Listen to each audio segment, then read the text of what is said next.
Hey guys, Peaker's Advantage back again. This time we're bringing you Return Fire number 2, second episode of Return Fire. Remember, this is a show that's going to be coming out every Wednesday where we respond to your comments from the previous week. So let's get right into it. Koosh P says, "Yo, if you put this on the next one, I sub on Patreon." Well, there we go. Easy sub. Done deal. easy sub on Patreon. Don't know how much you're going to sub for, but any amount counts. Which reminds me, again, guys, patreon.com/peakersadvantage if you want to support all the work we're doing here on the channel. Help us keep putting shit out. Help us to upgrade our stuff in the future. Help us to do everything we're doing here. So if you guys wouldn't mind, if you guys want to go check it out, patreon.com/peakersadvantage. Help support the channel. He didn't say what he's subbing for. I'm assuming one of the more expensive packages. I would assume it's the $5,000 for the Gamer Boy bathwater. If I already have mine ready. Yeah. Ready to ship it. I would make mine specifically for the person, so I don't pre-make that kind of stuff. I'm fermenting mine. Maybe we'll spit in it too, just like what was that girl's Whoa! name? Belle Delphine? No, what's that girl's name? That spit in the jar and sent it to H3H3? Yeah, good for her. Good for her. She's a real entrepreneur. All right, so this one is from Jory. You should bring random fans on a show and contradict their opinions with yours. See why they differ. Not saying this because I want to be on the show. Well, you're on the show now, but we do have a $50 Patreon tier where if you become a $50 patron, you get to come and hang out with us in Discord for an hour every week. We're all just going to chill in the Discord channel and talk. In the future, if more people started doing that and we wanted to make that a public thing, we could live stream that with everybody in the Discord talking and whatever. It's sort of a little bit of a risk. Doing that live, maybe we could record it, but the problem with doing it live is you might have somebody who trolls and comes in and starts saying some racist stuff, and that would be bad. But if you paid $50 to just come in and drop an N-word on us once while we're doing a live stream, that might be worth $50 for us. So as long as we don't get banned from Twitch, who knows? but yeah, no, we're definitely consider that, Jory. And we also have a $25 patron where you get to request questions to be on this show, so that's part of that too. They're not coming on the show, but they're requesting questions. But yeah, pretty much our $50 patron tier is the closest we have to something like that. So thanks for your comment. And now this gets into our pick'em video here, Alex. This is where we get into the pick'em video. Max Webster, guaranteed playoff pick'ems for getting 0% of your pick'ems correct. Thanks for the guaranteed diamond coin. You actually went wrong with absolutely everything. How you feel when you 07 and a clown. You actually ruffle. I mean, if people listen to my Avangar fucking Astralis prediction, they would have done all right. No, it's true. If you guys listen to Cory, you guys would have all had diamond coins. If you listen to me and Alex, we got every single pick for the quarterfinals wrong. One thing I can guarantee is if we got all of our quarterfinals correct, the rest of it would have been 100% correct. That's true. That's true. Semis and finals would have been all correct. Definitely. If Liquid could have just beat Astralis, and I actually did I analyzed the Liquid versus Astralis Vertigo demo today on my stream, and like Liquid Can totally you actually analyze that game. That shit? I feel like that map is fucking weird. Dude, it was good. It is weird, but like Liquid seriously should have won that first half like pretty handedly. Like there was a couple rounds early on that they just threw. Like one round where Naf accidentally fell off the map. Dude, that was I saw. That was actually funny. Yeah, that was rough. But Naf's so good, you give him that one. I know. He was just like spraying the smoke and just like backed up off the edge, and you could see him as he fell too. He was like, "Oh, dude, fuck." Don't you guys think though that like the majors need to be double limb? Like I find it so stupid that like Liquid can just play Astralis and there's nothing either one can do about it. Like people say, "Oh, well, you should have gotten 3-0." This is Counter-Strike best of ones. You don't always guarantee 3-0. Like that's not how it fucking works. So like I think once you get to the last 16, we should have like a double limb bracket.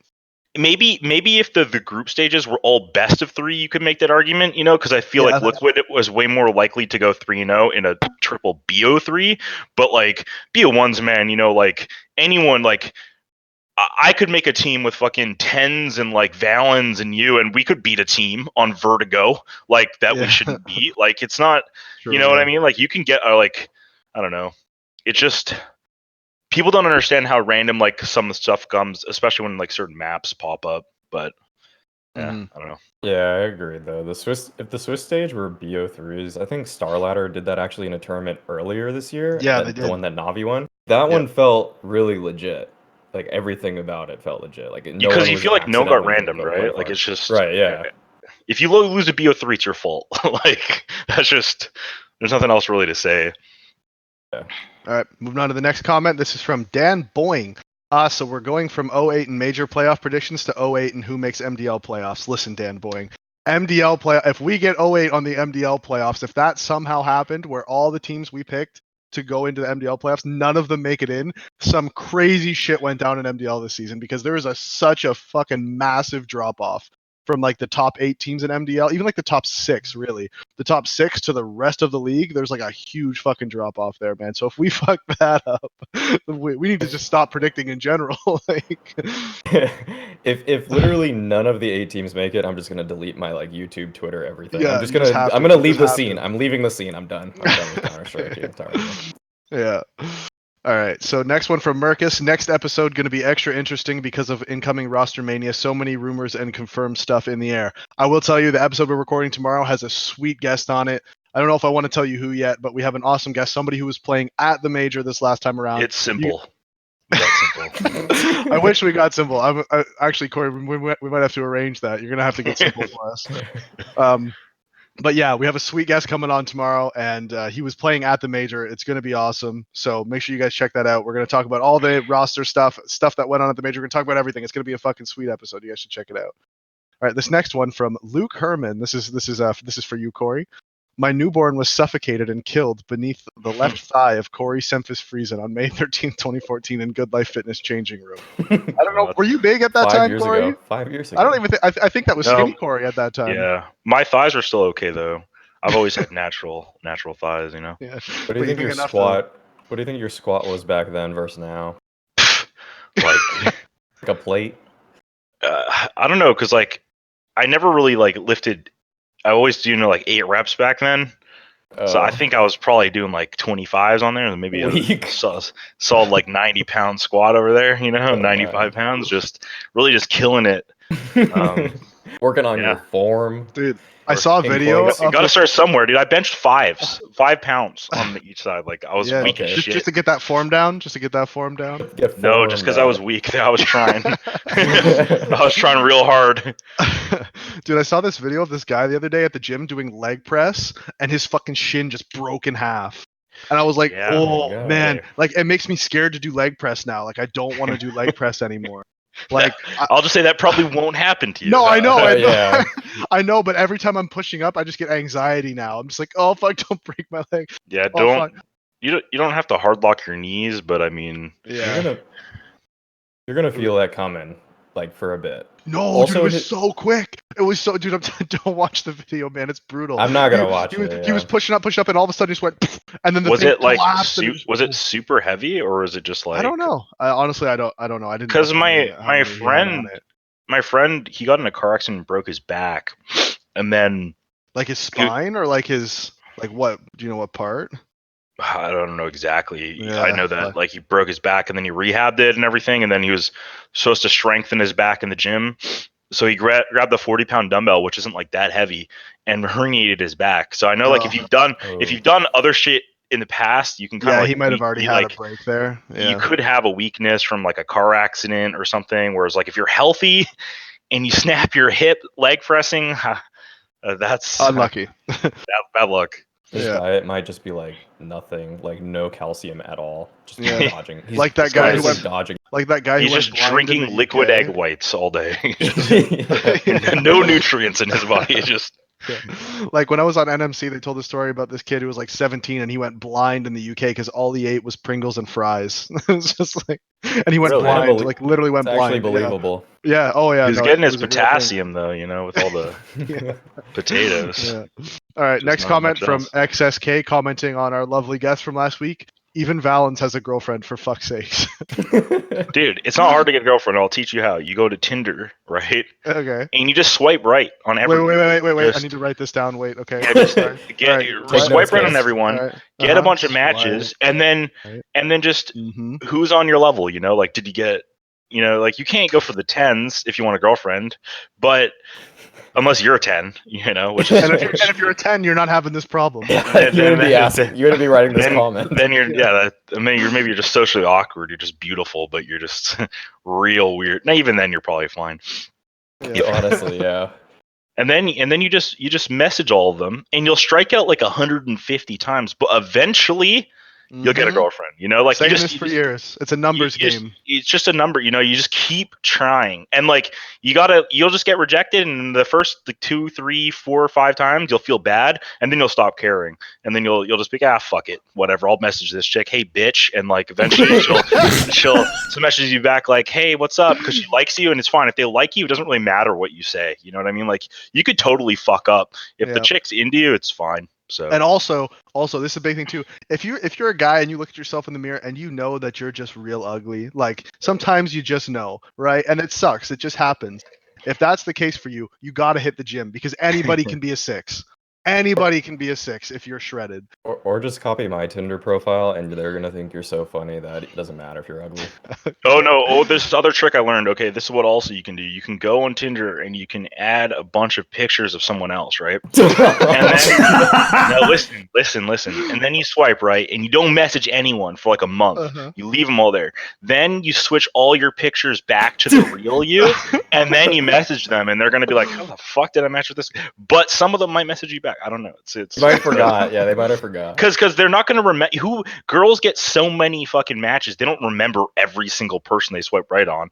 At least like 80% of them won't. So there's always that tactic. Yeah, so everybody, you can use pictures of Cory. Just go to his Instagram, put all of Cory's pictures up on your Tinder profile, and then eventually. No, honestly, I'll be real with you guys. Like, when you're bigger, you get chicks that like bigger guys, but like you don't get as wide of a variety, if you know what I mean. That's like, true. Like my girlfriend, it works out, it's great, but like it's weird. Like when I was skinnier, I got like more overall, but like the chicks that matched with me now, it's just like they're way more into me. I don't know if that makes sense. It's almost like does. It's more like because if they like that, they like that. It's kind of like that's their type. Yeah. All right. Last comment from John Smithens, and this is a long one, so bear with me on this. It's a beaut. Yeah. So glad you guys are going hard on this. Thank you. I know this is an unspoken topic, but why don't y'all pay for a few thousand subs and clicks? Well, don't be. Oh, my lightning went off. I don't know if you guys. Oh, there's the thunder too. Heard that. Yeah. Get out. Shut the stream down. Yeah. Shut it down. Shut it down. John Smithens has spoken. Has risen. Yeah. Return fire. Yeah. Why? Well, don't be naive. This is more common than you think. I'm sorry. We're just naive. You must use the YouTube algorithm to your advantage while you're actually putting out videos at this pace. Well, we're always going to be putting out videos at this pace. I'm not saying the content is bad or that it needs to be padded. I'm saying you're wasting the most important time in the channel, which is right now, while content is flowing. Once the algorithm picks up on a trend, aka click farm, it will then start showing up on behavioral searches and show in the next video when CS:GO/gaming videos are searched. Please don't be prideful and start look at this as a business. Work smarter, not harder. Boy, spend $60 and buy some halfway decent mics. Come on, if you're going 100%, then fucking go 100%. Scared money makes no money. Get that shit, boys. So the sentiment there is nice. He's trying to help us out. He comes from a good place. I have a mic. I just don't know how to make it work. Yeah, I have one too. I have a snowball. I just haven't set it up. They're hard to set up, man. Like I don't know. I have a mixer and everything. It just doesn't work. We'll get it set up maybe eventually. We'll see. But as far as the buying views and subscribers goes, but you can't do that. That is if any potential advertisers. Honestly, Davey's not going to admit this, but we actually paid $10 per sub, so we spent $62,000 already on that. We only have about 40 real subs on this channel, so that's true. I wasn't going to say anything about that, but thanks for bringing that up. I'm pretty honest, Adderall shit, whatever, but not everyone is as honest as I am, so that's true. All right. So, anyways, it's in reality though. More thunder coming. You can't buy views and subs because if potential sponsors see that you did that and they can look into the analytics and it makes sense. Like there's this thing called watch time. There's the actual views versus the watch time versus the engagement rate. If you have like 20,000 views on an hour and a half long video, let's say, and a 4-minute watch time, they're like, okay, that video must have been shit. Like that got pushed by somebody and it must have been a shit video because nobody watched it. If your watch time is like 2%, then it doesn't matter how many views you buy. And then if your engagement rate is shit, like if you're not getting any comments, you're not getting any likes, you're not getting any actual engagement on the video, then it's also super obvious that you're faking shit. And you don't want to be faking shit. One, because that's just, I don't know why we would do that. Like I just don't want to do that. I'm sorry. I just don't want to. And two, if any, the numbers will look fucked to sponsors, and they'll think that something shady's going on, and then we won't be able to get any sponsors to get more money to upgrade our mics to make better content. So no, we can't be buying anything like that. We're never going to be doing that. Sorry, John Smithens. I appreciate your sentiment. I like that you want to help us out, but no, I'm sorry, we can't be doing any of that. So thank you for your comment, but no. And that's it. That is all the comments we have for this episode of Return Fire. Hope you guys enjoyed it, and we'll see you. We're going to be recording the next episode tomorrow of the podcast, which will be coming up on Saturday. As always, we have a great guest. We'll probably be linking that. We'll be leaking that probably on Friday. We'll say who the guest is for the show on Saturday. And I really appreciate you guys watching. Again, don't forget to like and subscribe this video. Send it out to your friends. Spread the word. Help us out, and also patreon.com/speakersadvantage. And if anyone wants to level my character in WoW Classic for free, message me. Always, the offer's always open for Cory. Go hit him in the DMs, tweet at him. Yep. If you want to level his character. You get level 1500 right now. It's actually a Patreon tier. You pay him $50 and he'll let you level his WoW character. Yeah, exactly. Yeah. All right, thanks for watching, guys. See you next week.